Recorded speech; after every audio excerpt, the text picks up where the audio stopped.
Você senta no sofá pra assistir um futebolzinho ali, você pensa que o jogo vai ser equilibrado, vai ser lá e cai pá. Quando de repente um time inesperadamente passa o trator em cima do outro, você fica: o que aconteceu aqui, maluco? Hoje a gente vai relembrar 5 goleadas chocantes que aconteceram aí no futebol europeu. E a gente começa já com um jogo grande e o mais recente dessa lista, porque aconteceu em 2021. O Bayern de Munique, tão acostumado a golear um certo Borussia aí, né, foi goleado por outro. Se o Bayern de Munique adora enfrentar o Borussia Dortmund, não dá pra dizer a mesma coisa do Borussia Mönchengladbach. É um time que costuma ser uma pedra no sapato grande aí dos bávaros, né? Foi em outubro de 2021 que, em partida válida pela Copa da Alemanha, esses dois times se enfrentaram e o Gladbach goleou. Aí você pensa: pô, o Bayern de Munique tava com os reservas, né? Os caras entraram tudo desfalcado de repente. Rapaz, era Neuer pra um lado, Lewandowski pro outro, Miller, Goretzka, Davis, Kimmich, todo mundo, tá? Time titularzaço. Só que mais no começo do trabalho do bom técnico Nagelsmann lá no Bayern. Aí o Gladbach vinha com um elenco bem mais modesto. Eu vou falar alguns nomes, você vai ver que tem bons jogadores, mas pô, diferentes de Kimmich e Lewandowski, né? Sommer, Ginter, Zakaria, o Embolo, com todo respeito, jogadores de um calibre menor que os do Bayern, né? E o técnico era o Adi Hütter, talvez você nem conheça. E o que veio pela frente pro Bayern não foi só um jogo difícil, né? Foi um massacre, amigo. Logo com 2 minutos, o Upamecano tenta tirar a bola, faz um corte meio estranho e o Koné mete pro gol 1 a 0. Com apenas 21 minutos de jogo, o Gladbach já fazia 3 a 0 com mais 2 gols aí do Ben Sebaini. E aí o jogo foi pro intervalo, pô, mata-mata. O Bayern caindo dessa maneira é um negócio muito raro, tá ligado? Tu pensa: não, os caras vão voltar, ainda dá pra buscar um empate pelo menos, né? É o Bayern, velho. Mas o que eles buscaram mesmo foi mais 2 bolas no fundo da rede, porque o Upamecano, que já tinha meio que entregado o primeiro gol da partida, entrega o quarto também numa falha bizarra, o Embolo marca, e o atacante do Gladbach faz mais um, fechando a conta em 5 a 0, amigo. E essa goleada é chocante porque não é comum ver o Bayern ser humilhado assim, nem no campeonato alemão, nem na Champions, raríssimo, né? Muito menos na Copa da Alemanha. Mano, se for campeonato de para o ímpar, dificilmente o Bayern perde. Essa foi a maior derrota do Bayern de Munique na história da Copa da Alemanha e a maior goleada que eles sofreram desde 1978 em todas as competições, é mole. Depois do jogo, o Miller na entrevista disse que não entendeu o que aconteceu. Foi uma espécie de apagão, temos que pedir desculpas a todos. Foi uma surra. Essa aí eles não vão esquecer tão cedo, né? Assim como a gente não esquece do apoio que vocês dão pro canal, deixando o like no vídeo aí, fortalece muito a divulgação aqui do canal pra mais gente, beleza? Obrigadão por dar essa força aí, tamo junto. Só que o Bayern de Munique é o seguinte: se um dia ele foi goleado, pode ter certeza que antes disso ele goleou vários pelo caminho, né? O caso que a gente quer contar é na Champions League de 2016-17, quando o Bayern de Munique manda pra casa o Arsenal nos mata-matas com um 10 a 2 nas costas, amigo. 10.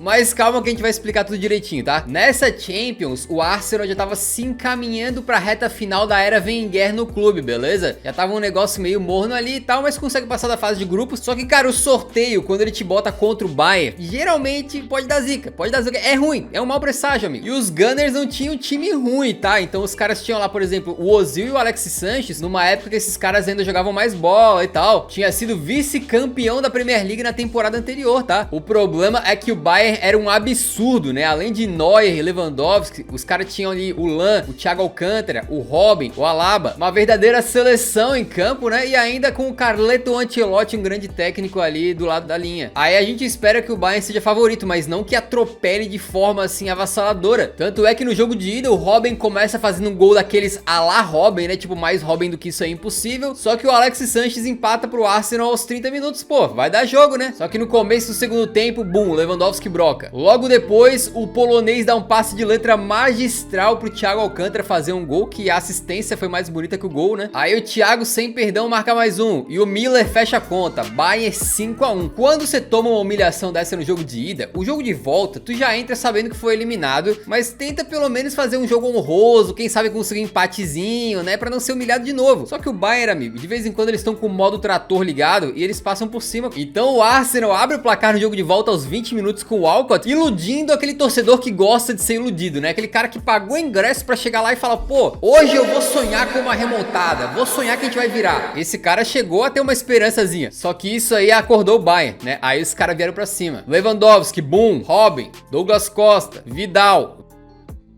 Vidal de novo, outro 5 a 1, amigo. Só que essa derrota foi ainda mais humilhante, porque dessa vez foi na casa do Arsenal, tá? E aí somando os dois placares 5 a 1 com 5 a 1, deu um 10 a 2, uma das eliminações mais humilhantes da história dos Gunners, e é uma coisa que a gente poderia esperar de tipo, sei lá, se um Malmo da vida da Suécia conseguiu ir pras oitavas e enfrentou, sei lá, o Real Madrid. Aí toma de 10 a 2, mas ainda sai orgulhoso, né? Agora o Arsenal, cara, é um time que tem muita história, um dos grandes da Inglaterra, né? E fica feio, fica feio. Teve time que tomou de 7 a 2 do Bayern, mas eu não vou falar quem foi, tá? E o pior, essa eliminação vergonhosa pro Bayern de Munique foi a última vez, pelo menos no momento da gravação desse vídeo, que o Arsenal sequer jogou a Champions League, beleza? Também, se eu tomo uma surra dessa numa Champions, eu é que não ia querer me meter no mesmo lugar que o Bayern de Munique tá não, né? E se você não tá completamente morando embaixo de uma pedra e acompanha o futebol europeu, deve saber que muito recentemente o Barcelona, em plena reformulação com o Xavi no seu comando, conseguiu meter 4 a 0 no Real Madrid, que era líder de La Liga, que foi uma goleada tremenda, né? Mas isso já tinha acontecido há pouco tempo atrás, tá? Foi em 2015, na época em que Barcelona e Real Madrid estavam assim no auge da rivalidade, porque o Real Madrid tinha o trio BBC, né? Benzema, Bale e Cristiano, e o Barcelona tinha o MSN, que era Messi, Neymar e Suárez. Era aquela época dos El Clássicos, né? Que tipo, até quem não gostava de futebol parava pra assistir um Real Madrid contra Barcelona. E aí esse jogo foi na temporada 2015-16, finalzinho de novembro, tanto o Barça quanto o Real chegam ali disputando a liderança pau a pau, e o Barça com 3 pontos de vantagem, beleza? Vai visitar o Real Madrid na casa deles. E não que hoje em dia Real e Barça não seja um jogo enorme também, mas eu acredito que naquela época, principalmente pelo peso desses dois trios, né? E o Barcelona que ia engatar uma temporada muito vitoriosa, depois o Real Madrid engataria aí 3 Champions seguidas. Era uma rivalidade que borbulhava, mano, fervia o bagulho, né? E o Barcelona vem pra esse jogo praticamente com o mesmo time que tinha ganhado a Champions League poucos meses antes, beleza? Com um pequeno detalhe, sem Lionel Andrés Messi. Ele se recuperava de uma lesão e não ia poder começar o jogo jogando, né? Aí quem foi pro lugar dele foi o Sérgio Roberto. Um pequeno desnível, né? Só um pequeno desnível. Só que o Barça ainda tinha o Daniel Alves, o Piqué, o Rakitic, o Busquets e a duplinha ali, né? Suárez e Neymar. E o Real com o time que basicamente seria tricampeão da Champions League seguido depois, né? Tinha o Sérgio Ramos, o Marcelo, o Toni Kroos, Modric e o trio BBC. O grande diferencial é que o Casemiro não tava na equipe, então o James Rodrigues jogava no meio campo e dava menos consistência defensiva pro Real Madrid. E o que se viu em campo foi uma verdadeira prova de que o Real Madrid precisava de um cara como o Casemiro, né? Porque o Barcelona atropelou. Com 11 minutos, o Sérgio Roberto, ele mesmo, fez uma jogadaça e deixou o Luizito Suárez ali pronto pra finalizar. Ele mete de 3 dedos assim, linda a finalização, mano, 1 a 0. Aí o Iniesta e o Neymar, pô, também queremos brincar, né? Lindo passe do espanhol pro brasileiro chegar e fazer o 2 a 0. E no finalzinho do primeiro tempo, o Marcelo ainda salva um gol em cima da linha, ou seja, o Barça pressionava, vinha pra cima e queria mais, né? Com menos de 8 minutos do segundo tempo, o Neymar e o Iniesta estavam impossíveis, né? O espanhol passa pro Ney, que devolve de letra, e aí o Iniesta chega carimbando com força no ângulo, mano, golaço do caramba. E ainda tinha tempo do Lionel Messi entrar e ver a consagração do massacre quando o Luis Suárez fez o 4 a 0. E aí o Iniesta é substituído. E a gente pôde ver então um evento histórico que foi o Iniesta saindo de campo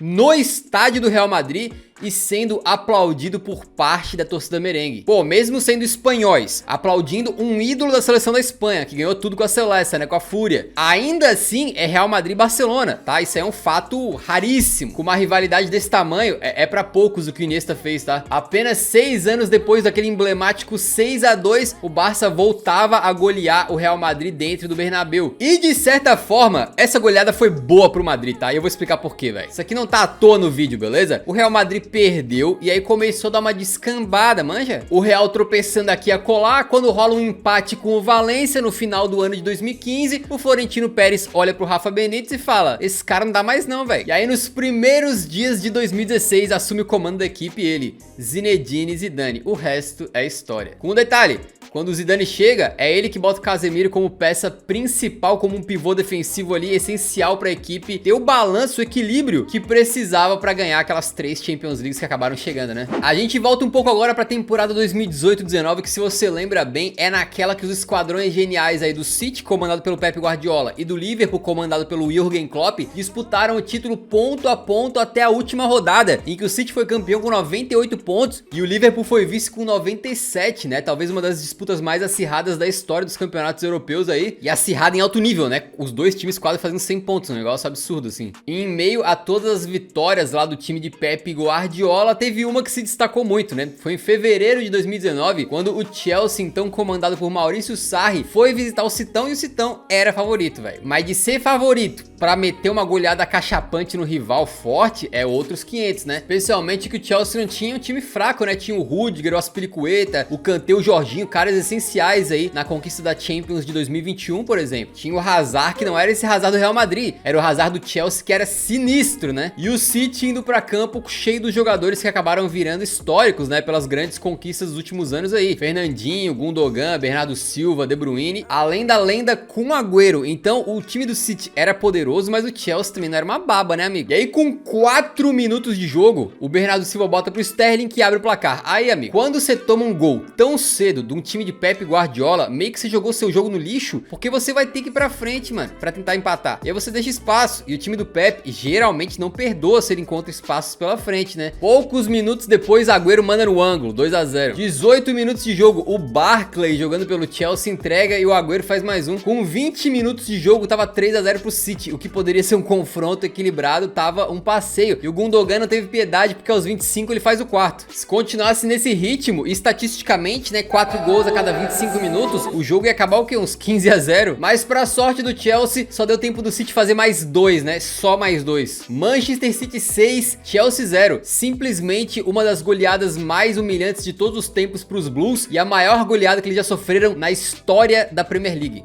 Na história, amigo. Pois é. E por falar em goleada de 6 na Premier League, a gente tem mais uma pra falar agora envolvendo o lado vermelho de Manchester, quando o United enfrentava o Tottenham, né? Aí você pode estar pensando, pá, os Red Devils passaram o carro no Totão, né? Que nada, tá? Vamos respeitar que os Spurs é que massacraram dessa vez, ok? Foi na 4ª rodada da Premier League 2020-21, em que o Manchester United era treinado pelo Solskjaer ainda, né? E tinha jogadores bastante interessantes no seu elenco, como o De Gea, o Luke Shaw, o Rashford e o Bruno Fernandes também. Então era basicamente o mesmo time que seria vice-campeão inglês naquela temporada. Já o Tottenham era comandado pelo José Mourinho, né? E tinha craques no seu elenco como o Aurier, o Lamela, o Davinson Sanchez na zaga, o Ndombele no meio. Pois é, só pelos nomes aí você consegue perceber que o time tinha sérios problemas, né? Mas com o Son e Harry Kane lá na frente, amigo, tudo é possível, né? Começou o jogo e logo com 2 minutos o Tottenham não perdeu a oportunidade de começar perdendo, né? Então o Bruno Fernandes fez um gol de pênalti, né? Pênalti cometido por quem? Pelo Aurier, Novas. E se você é torcedor do Tottenham, você tá acostumado já a chorar a sofrer, né? Se seu time começa perdendo com 2 minutos pra um grande aí, você sabe que pro caldo entornar e dar ruim, é 2 toques, né? Nesse momento já tem uns caras ali no Eurofoot assim, né? Scrollando os tweets ali. Ah, pá, o Tottenham tá perdendo com 2 minutos de jogo, vai levar uma goleada, normal. E a goleada viria, mas mal sabia o torcedor que o Ndombele empataria o jogo pro Tottenham 2 minutos depois, com um lance em que o Maguire e o Luke Shaw fizeram, eu não sei nem descrever o que eles estavam aprontando ali na área, velho. Um negócio patético. E com os 7 minutos de jogo, o Son já tinha virado a partida, mano. O Harry Kane bateu uma falta rápida, deixou o coreano na cara do gol e ele brocou. Tava aquele jogo maluco, né? Chega aos 28 minutos, o que dá mais pimenta dentro de uma partida louca dessa, velho? Jogador expulso, né? E aí o Lamela deu uma provocadinha no Martial, o Martial caiu na provocação, foi pra rua. Certamente um dos grandes momentos do Lamela com a camisa do Tottenham. Era um jogo em que o Tottenham já estava melhor e com um a mais em campo ficou ainda mais aberto, né? Aí a dupla Kane-Son volta a funcionar, o Son passa pro Kane, o Kane broca 3 a 1. Com 37 minutos, o Son faz o doblete dele e ainda no primeiro tempo estava 4 a 1 pro Totão da Massa. Que delícia lembrar disso, velho, meu Deus. Detalhe, com a assistência do Aurier, tá? E o bagulho tava tão doido pro Manchester United que eles fizeram até dancinha, mano. Até dancinha, um coreano e um marfinense dançando, sambando na cara dos torcedores dos Red Devils, né? Mas mal podiam esperar eles que tomariam um gol do Aurier, né? Aí tu vê que tu chegou no fundo do poço mesmo, né, cara? No mesmo jogo você tomou um gol e uma assistência do bicho, velho. Em defesa do Aurier, ele nem era tão ruim assim, ele só era meio maluco da cabeça, né? E ruim também. E aí, finalzinho de jogo, pênalti pro Totão, Kane bate 6 a 1 dentro do Old Trafford. Nesse dia aí, não dá pra dizer que o Mourinho foi retranqueiro não, hein? Foi a maior derrota do Manchester United na história da Premier League, igualando a aquele duelo em 2011, né, em que eles sofreram também um 6-1 contra o Manchester City. Eu tenho saudade desse jogo, mas não tenho saudade da era Mourinho, Lamela e Aurier não, velho. Que outra goleada que marcou pra você, né? Se alguém falar Bayern 7, Tottenham 2, ignorem, comentários serão bloqueados, mas fora isso, deixa aí nos comentários que outra que foi marcante pra você. Esse tipo de vídeo também certamente dá pra fazer parte 2, 3, 4, 5, 10, né? Então contribui aí, beleza? Valeu por assistir até o final, que se puder deixar um like antes de sair ajuda muito o canal. Tamo junto, nos vemos no próximo, então um grande abraço, falou!